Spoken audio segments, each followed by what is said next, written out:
Say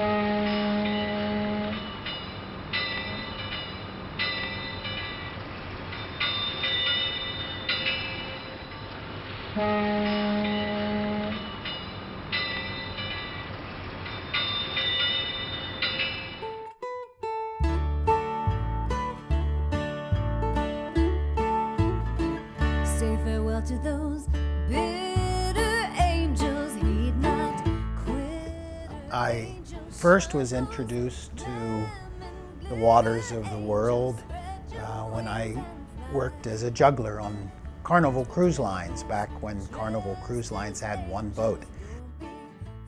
When I came back to the States, I ended up on a barge similar to this. In 1985, I got this boat for $500 and decided that it was indeed something that I wanted to wrap my arms around and devote my life to.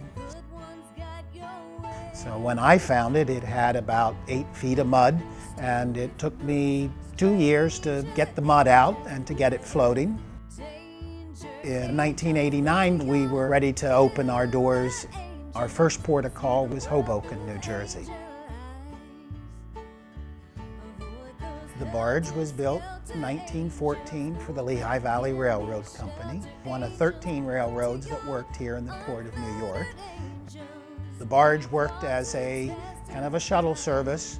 A gang of 24 stevedores would take up to a week to transfer the goods from the ship to the barge. It worked up until the Second World War, when it was decommissioned. When I met Greg O'Connell and the O'Connell organization and brought the barge to Red Hook. The Waterfront Museum's role in the beginning, when we came, was to draw people to Red Hook, to make Red Hook a cultural and arts destination. We have open hours 2 days a week for free, so people can come and find out about us. Close to 2,000 kids that come through to learn about the barge and what it was used for. Our programs are education and the arts. We also do concerts and storytellers, exhibitions, and then we also do music and dance and film and plays here. It was the concept of a museum by day, showboat by night. Life is long since you went away. Hey, what's this?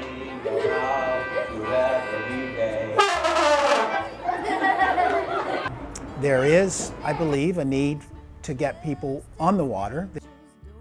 A lot of people don't see or have contact with the working waterfront. It's hard to meet a tugboat captain. It's very difficult to get on board a pilot ship or a visiting ship.